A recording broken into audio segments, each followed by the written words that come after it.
en parlant où ils avaient sorti un match dantesque contre les Infernaux. Ouais, tout à fait. Là, on peut voir les joueurs qui font les petits tests des répliques. J'ai vu ce matin, là, il y a eu quelques passages au Chrony, donc la législation est ok. Bah là, ça le refait du coup.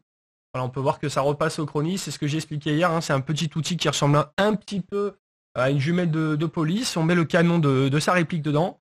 On fait juste un tir et en fait, ça calcule la puissance de la réplique. À préciser qu'une réplique ne doit pas excéder 356 FPS, 400 billes fournies par joueur à chaque match, et c'est les billes qui sont obligatoirement fournies par Mrsoft, MCT, en 0,25 grammes. Ouais, tout à fait. Pas 25 grammes. Tout à fait. Et 356 FPS. Et pas joule, bien sûr, sinon ça ferait quelques petits dégâts. Ça passe à travers le bâtiment, quoi. On perdrait quelques joueurs, quoi. On perdrait quelques joueurs.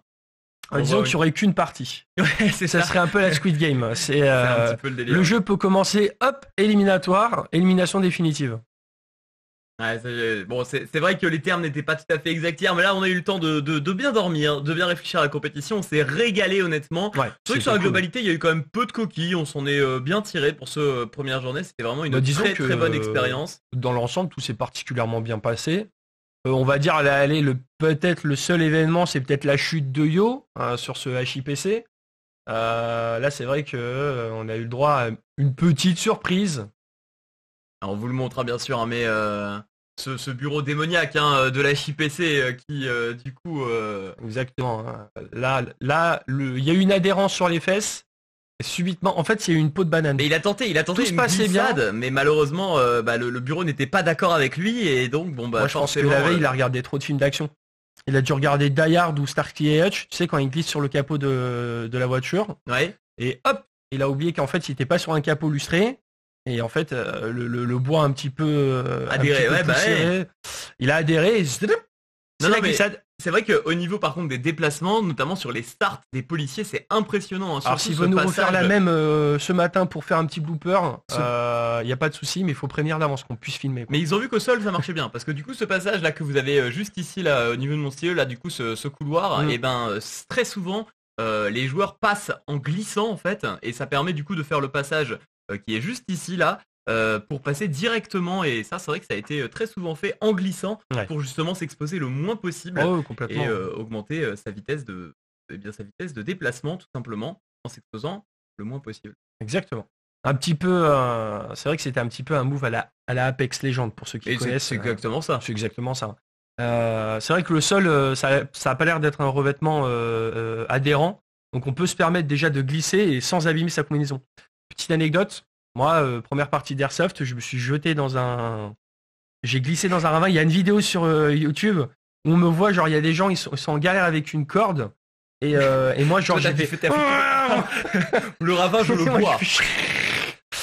Et il y a une petite anecdote comme ça où il y avait une corde sur un terrain c'est un terrain sur Metz. Et ce terrain était assez incroyable. Et voilà, la corde, quelqu'un n'avait pas utilisé la corde et moi je passe comme une fusée à côté parce que j'avais pas le temps. Donc on est un petit peu sur ce genre de petit bail. Les 6 points. Salut à toi Christophe et bienvenue à ceux qui nous rejoignent sur le chat. Et bien, et 6.03 qui s'élance en termes de side voleurs du coup, donc ils vont commencer en tant que voleurs. Je vais me le noter rapidement. Tac. Pour du coup, et bien. Ah oui, t'as mis un V. J'ai fait un petit V. Ah ouais, mais c'est vraiment un V, c'est genre... Ouais, mais bon, voilà. Ouais. C'est pas V pour victoire, c'est V pour voleur. Non, c'est V pour On verra si V, d'ailleurs, le V de voleur sera le V de victoire. Allez, c'est parti. On attaque, cette fois-ci, pas de faux départ, ça fait plaisir. Ok, déjà, c'est un petit peu plus dynamique au niveau des premiers pas. Alors, on rappelle qu'il ne court pas au début pour s'économiser. Sur la street, on a décidé du coup de prendre cette position et regardez, le joueur se met à la limite de la ligne des voleurs, il n'a pas le droit de la dépasser avant le départ des policiers et du coup, eh bien, il attend le moment où le bip sera lancé pour aller prendre une position très avancée, je pense. On va voir le départ également de l'équipe de police avec du coup, regardez ce départ qui est parfait. On va directement aller contester cette street du côté des 6.3. On sort un bouclier également pour la street. On a décidé de passer, mais il y a une grenade qui est... J'ai muté le micro, mais il est revenu. On a évité cette grenade. Une grenade également de l'autre côté qui va sûrement faire un down. On l'a vu au niveau de cette street. Non, la grenade n'a pas fait le down. Je pense que c'est la grenade qui avait été envoyée Ouais, je pense aussi. par les chevaliers. Les tirs sont nourris, les échanges sont assez brutaux pour ce premier engagement. On sent qu'ils en veulent là les joueurs.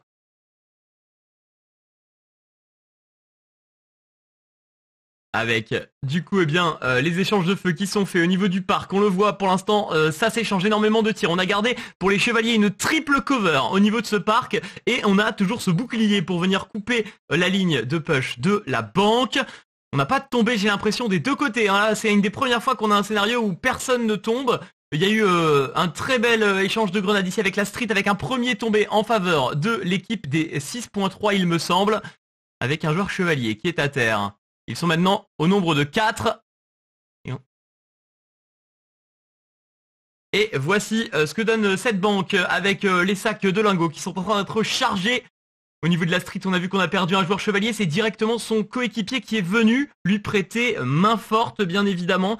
Et on veut toujours, côté chevalier, on s'en rappelle, ce contrôle de la street qui était très souvent proposé.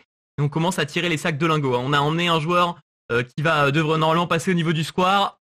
Ouais, en effet, on a vu le sac de lingots être tiré. Là, je crois que j'ai le bouclier à droite. Ouais, c'est le bouclier à droite. On peut le voir d'ailleurs sur la caméra du parc au-dessus dans le coin. Voilà, très bonne position. De feu. Très bonne position du bouclier sur la street. Un bouclier qui est ultra. On peut voir les tirs nourris au niveau du. Et le petit coucou à la caméra. C'est pas très concentré là du côté des joueurs. Il y a des cales qui sont bonnes. La question c'est vont-ils réussir à emmener le sac de lingots au niveau de cette voiture? Ça a l'air d'être plutôt bien parti pour les 6.3 pour l'instant qui sont en train de remplir le deuxième sac de lingots. On a également du fight au niveau de cette usine avec cette décale qui est tentée du côté de l'équipe des 6.3. Et ça y est, le sac a été chargé et il est en train d'être embarqué. Il est sous le bureau. Je crois qu'il a été hit. Ouais, non, je crois qu'il s'est caché. Il se cache, c'est pas pareil. Non, et là ça a été élimination confirmée du coup. On a le bouclier du coup qui empêche justement l'arrivée de ces lingots. On a un petit freeze, on va passer sur une autre caméra. Je crois qu'elles ont toutes freeze en vrai. Ouais, c'est un freeze général de tous les flux. C'est pour la banque tient. On le rappelle que du coup on est sur les caméras de surveillance, qui sont hébergées via une box 4G. Donc le réseau n'est pas exceptionnel, hein. Veuillez nous en excuser. Encore un petit regard caméra du côté du joueur des chevaliers. Ça cherche à se faire voir, hein, évidemment. Ah, on peut voir le garage qui va tenter d'engager la street. Oh, il est juste devant lui, on le voit là. Il va y avoir peut-être un échange de feu. Avec du côté de cette street, toujours le joueur des chevaliers. Du côté du garage, les 6.3 qui ont envie de garder ce joueur pour protéger ce point d'extraction. Ah oui, puis on le rappelle, le point d'extraction peut être détruit par le biais d'une grenade, tout comme le bouclier. Tout à fait. Voilà, on peut voir les échanges nourris entre le fond du garage et la street. Il peut pas vraiment y avoir de ligne prise par le joueur street pour l'instant. Ok, ça y est, le duel qui va être lancé. Il n'a pas été touché. Hein. Non, mais on voit le joueur garage qui est à l'ascendant, il a la ligne. Du côté de la street, l'avantage c'est qu'il va pouvoir sortir de tous les côtés. Je crois qu'il a été hit par la gauche. Non, il recharge, je crois. Non, il annonce qu'il est out. Le foulard qui annonce qu'il est out. Donc c'est out au niveau du street. Voilà, on peut voir que du côté du garage, ça nourrit des échanges avec le fond du square. Le joueur 6.3 qui a été touché, la zone d'extraction qui est donc maintenant libre, mais il ne reste plus que 10 secondes pour aller livrer les lingots du côté de 6.3. Pendant que ce bouclier s'avance au niveau de cette place, et c'est fini. C'est fini.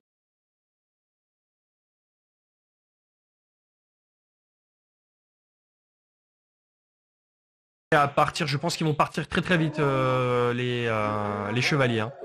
Ouais, alors en effet, c'est confirmé, ils partent en courant. On les voit commencer à investiguer cette banque très rapide. Ils n'ont pas l'air de vouloir perdre de temps au niveau de cette banque pendant que ça joue à deux en stratégie usine. Là, c'est plutôt original. Jusqu'à présent, on avait toujours vu 1 pour 1 pendant qu'une personne s'est posée au niveau de la street, toujours à la limite de sa zone. On le rappelle, ils ne peuvent pas sortir de la zone sans qu'il n'y ait les... Il nous faut la strat. Ils ont ouvert la banque, mais ils ne remplissent pas les sacs. Ouais, tout à fait. Pendant que les 6.3 commencent à avancer au niveau de ce middle, au niveau du parc.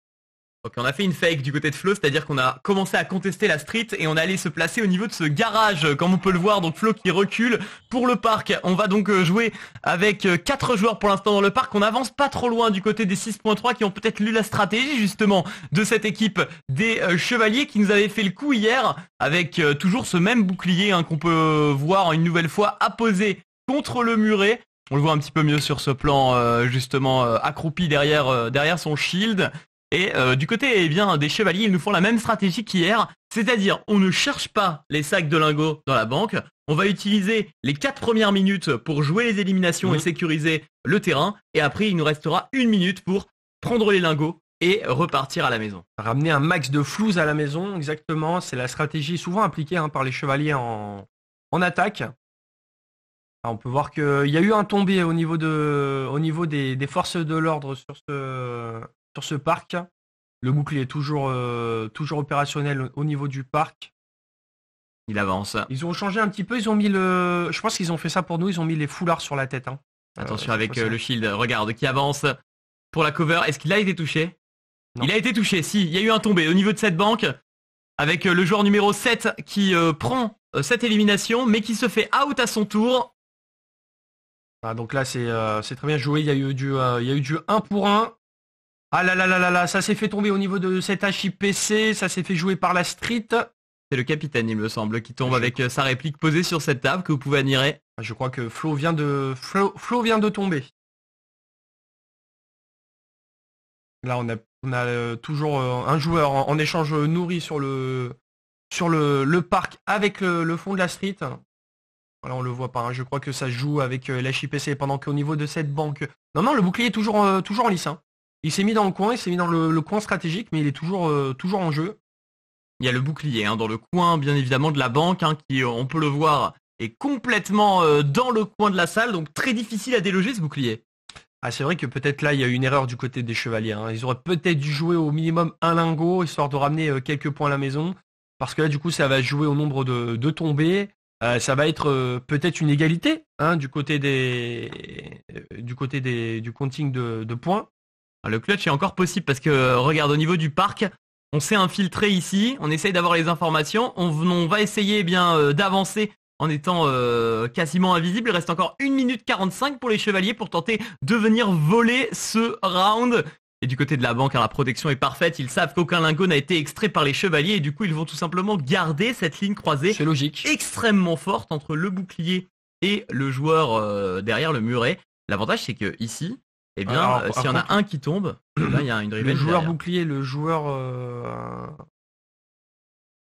bouclier, le joueur dans le coin, ils sont contre, pardon. En tout cas, pour son bouclier, pour le moment, il va tenir bon. Il attend d'avoir. De toute façon, il a la bonne bonne position. Et il est dans un coin qui est ultra stratégique. À moins que quelqu'un le prenne sur le côté, mais c'est protégé par son collègue au niveau du parc. On ne voit plus. Peut-être qu'il. Si, c'est au niveau de la street. Ça commence à s'avancer au niveau de cette street. On peut voir les jambes. Voilà, on peut le voir repasser au niveau de ce parc. 50 secondes restantes sur ce round. On rappelle que si les voleurs ne ramènent pas de lingots, ils inscrivent 0 points. S'ils éliminent toutes les forces de l'ordre. Donc au niveau des scores, même un 0 pourrait permettre aux chevaliers de prendre la victoire. Ouais. C'est vrai que selon comment ça se passe... Il y a beaucoup de com, bien sûr, c'est assez difficile de vous retranscrire ce que disent les joueurs, bien sûr.